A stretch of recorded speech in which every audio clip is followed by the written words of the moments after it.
Late in the afternoon, I was rushing along the Camino Francés, well past Sarria, searching for a bed. By then, I already sensed I wanted to settle somewhere along the Camino. As I passed through a village wrapped in trees and old stone walls, I saw it.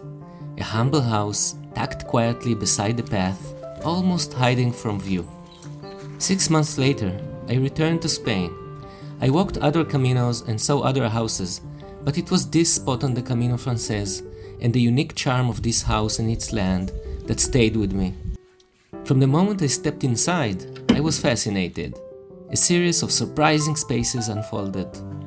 There was an old lareira, the traditional Galician kitchen and living room, smoky but magical.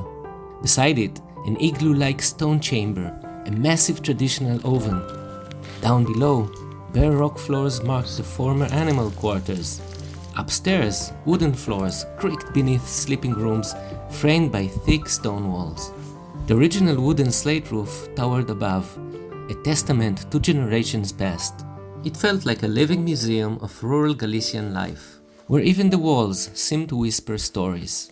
Outside, the land unfolded in distinct sections, each offering its own character and potential for rest or cultivation, inviting imagination. And there stood the majestic Oreo, the iconic Galician granary. Some parts of the house were in good shape, so I could move in right away and restore the rest gradually.